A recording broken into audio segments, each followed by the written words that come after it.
News segment time. The news. Some interesting stuff in the news. Let's go take a look at these, shall we? Would you like to go to your screen to look at the news?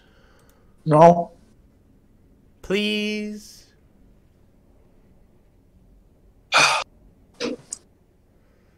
So today, so this is really cool because this experiment is actually going to get done sometime this week. So so the first things first, I thought they were going to build a telescope in space made of like mercury or something. And you know, they would just spin it to make it the parabolic shape or whatever, because we do that here on Earth. But upon reading further in the article, actually the plan is to build the lenses in space out of like polymers and stuff. And that way we can just manufacture it in space and build massive telescopes that aren't really limited by, like, you know, the size of rockets or, you know, just conventional Earth methods for building things. And I'm like, that's really freaking cool. So they said, talk about building, you know, liquid telescopes. No, they're going to use polymers and stuff, which come as a liquid, solidify them, and then use them for lenses in space, which is really cool. And this could definitely have some interesting applications. Because I was thinking, I'm like a mercury telescope would only be useful at low Earth orbit. Because if it freezes, well, then you don't have a very good mirror anymore. And so hey, let me know if you hear thunder in about 10 seconds.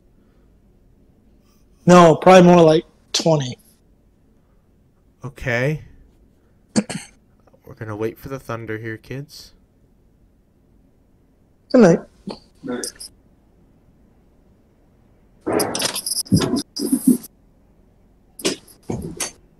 No thunder. Because the reason why I ask is because I just saw lightning and then I heard thunder, you know, about 3 seconds later, you know. So the storm's about a mile away. Well, 5 more seconds, you know, and that's... Oh, wait, 5 seconds a mile. Oh, well, you're how many miles? For what, 5 miles from my house? Not even, yeah. Like probably a mile or two. How many? All right. So, yeah, so about 10 to 20 seconds. So the sound had either died out that fast. I suspect it's the sound, judging by how much rain. The sound had just died out that fast. Well, because you haven't even heard thunder yet. No, I just heard a crack, but it's unlikely that it's it, because it's been like a minute. Yeah. Because I was timing it. Well, I will say though, like, I literally watched lightning strikes out my window and never heard any thunder from any of them. So. Yeah. Well, it just started happening for me just now. Well, anyway. I just thought I'd ask. Well, fair enough. Well, anyway, so this is really cool. Like, it's like it's a start in the idea of building stuff in space, meant for space. So that'd be really cool. And actually, they put one of their experiments that they've been testing on, like, NASA's zero-G plane. They actually put it on the Axiom 1 mission, which just launched, actually, just the other day. And so these are up at the International Space Station now. And so, I mean, it's going to take a lot of money and time and research. I mean, this is the early stages. But in the future, we could see liquid telescopes. But, like, I was thinking, like, oh... But like, when I first thought about, like, liquid mercury or something, or, like, when I started reading this, talking about the polymers, I'm like, well, you can't keep them liquid, because, like, that's not going to help you for infrared. For visible, that's probably fine. But they can't stay liquid for infrared, because if they stay liquid for infrared, well, they have to freeze. And I'm like, what liquid stays liquid that's not, you know, helium? Helium. Besides helium. Hydrogen. No, hydrogen. Doesn't hydrogen turn to a liquid at 4 degrees Celsius? I thought it freezes it. I thought hydrogen freezes. Oh, does it freeze? Oh. Maybe. I don't know. Point is, actually, I have a periodic table. It tells me. Doesn't yours tell you too? Yeah, but it's on the other side of the whiteboard. Anyways, so... mine does. Let me grab it. Well, anyways, so... But then as I read on, no, they're manufacturing them in space. So my whole concern about, are they going to be useful for infrared is null and mute. Because what's the point? So very, very interesting article, very interesting idea. I had the idea of building liquid telescopes here on Earth, but this is next level. So it's very interesting. Next to the news, very cool thing. So apparently in 2014, this asteroid blew up above New Guinea, and some people with just like basic information available, just stating like that they could gather from the U.S. government, because like the U.S. government captured all this data via their radar satellites and stuff that they use to track nukes. Anyways, so like they couldn't just release the information. Anyways, the scientists determined that this had 99.999% chance, or even further than that, 9% chance, that this object was interstellar. So from outside the solar system. Because of just how fast it was traveling. And now, with the released documents from the Space Force, which is always funny because it's from the Space Force. Anyways, they're like actually that. Oh, so I looked it up. Sorry, the temperature of outer space, by near Earth, average is 10 degrees Celsius. Right, but like at L2, which is where you'd put any telescope you're going to put in space anymore, and cool it down, it's going to be 3 Kelvin. No, 3 Kelvin is outside of the solar. That's intergalactic space. Right, but with heat shields, we can make it even colder. We can make it down to, very cold. Like, just look up what the temperature of Not quite 3 Kelvin. Not quite 3 Kelvin. Right, but like we can get it really cold. Like, colder than 10 degrees Celsius. Because of those heat shields. And so like, building down a mercury wouldn't work. Anyways, not to mention it would just slowly evaporate, but details. Anyways, so this asteroid was from they're now pretty certain that this thing came from outside the solar system, which is interesting because it predates the first object we discovered that was from outside the solar system. And it crashed here on Earth, which is the crazy part. And so now... So Mercury... Wait. So Mercury freezes at 233 Kelvin. Yeah. I just told you the average temperature of space is 283. Right. But so for infrared research, it has to get colder. So we can't use a mercury mirror for infrared research, which is what we're all going to do. No one's going to build a visible light telescope anymore. Wait, do you want it to freeze or stay liquid? Well, my idea was for it to stay liquid, because in its liquid state that I'm aware of, it has its reflective properties, because at least when it freezes here on Earth, it doesn't. I don't know what frozen mercury looks like that's not covered in water vapor. So I don't know. Maybe it'd be fine if it froze, but that's not what they're doing here. That's not what's going on. That's not what they're trying to do. No, they're using polymers and they're building the lenses in space. Us, again, we're doing infrared research. Visible light research is pretty much dead. Whatever happened, all the pictures we get from Hubble, that's it. Once Hubble crashes into the ocean, they're probably not going to launch another visible light telescope for half of our life. Well, Hubble wasn't just visible light; it was also infrared. But not very good. and not in the wavelengths they need. And it's just it's not anything we build now is either going to be for wide swaths of sky, like the Roman telescope, or, you know, looking way back at galaxies and exoplanets, like for the James Webb. So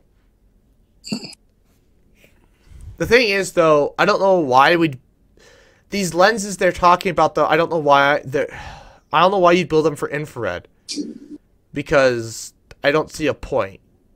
But infrared can pass through the clouds in the solar system. No, well, yeah, I know, but like, I don't understand the point of building these specific lenses, because more things like the James Webb would probably be easier to do, but I don't know. Maybe they have other ideas. Point is, we need to talk about the asteroids. So, did you hear anything I said about these asteroids? I cannot recite what you said, no. Okay, so in 2014, an asteroid about 2 meters across blew up above the Pacific Ocean near Papua New Guinea. Yes. It was being tracked by the U.S. Defense Department, and they released very minimal information about it, and some guys were like, there's a good chance that it was from outside the solar system, but we can't be for certain without more data. Well, fast forward to now, the U.S. Defense Department, the Space Force more specifically, released all the information about the asteroid. Because again, this asteroid was tracked by this very same satellites and sensors that track nukes. So we can't just release this data. Anyways, turns out they are 99.999% confident that this thing is from outside the solar system. And this is all based off of its speed. And some other things. And so, what's crazy is this predates the first known asteroid to go through the solar system, you know, that we've observed from outside of it. And it just so happened to crash here on Earth. So, like, the next big thing, some scientists say it may be possible because it has such a different makeup, that we could search the ocean floor for pieces. Which is kind of... it's wishful thinking, because that kind of stuff breaks down on the ocean surface, in the ocean very quickly and easily. But it's very... Asteroid rocks? Well, yeah, yeah. You know, they're metal. Well, it's not like... Oh, I guess, yeah. I was thinking like carbon or something. No, most are metal. I mean, we don't know what this thing's made out of. We can infer, but like either way, it's just gonna break up in the ocean, potentially. I mean, if they get the money, go right on ahead. It's defense contractors doing it, so the Defense Department has the money to go do whatever. Anyways, it'd be money from the Defense Department, so they can go do whatever the hell they want. Anyways, so that was really cool. Yeah, it was going 130,000 miles per hour. Oh, sorry, it was only 1.5 feet wide. Damn, that's impressive that they... Wow. Anyways, yeah, 130,000 miles per hour. Whew, that is fast. That is really freaking fast. Which is why it would be interstellar. Anyway, so the crazy part is now it's like, well, gee... You know what? That's 3 asteroids we discovered now from interstellar space. So now it's like we need to like start looking for more of them and like study these rocks at the bottom of the ocean or whatever. So that's all I had in the news. Any comments about these interstellar asteroids? I'd be curious to know what they're composed of. I mean, one of the theories about the nature of our oceans in the early Earth period was that it actually came from meteors. I guess meteors, right, but those came within asteroids. the solar system, though. Did they? Well, yeah. How did they originate? Well, all these asteroids came How were the meteors created? I mean, technically everything comes from outside the solar system before the solar system existed. Yeah.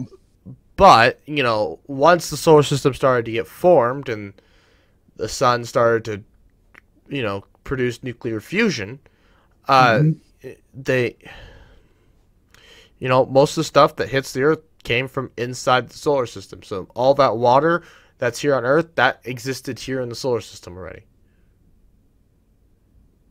So we don't believe the meteors came from outside the solar system. It would be kind of... I mean, they could have, but, like, it's much more feasible that majority of the asteroids came from here inside here on Earth. I mean, we've literally found 3. Yes, it's possible we could have ran into more in the past, but we found 3 since 2014. And only one of them actually hit the Earth. So, yeah. I think the other is that the Earth got so hot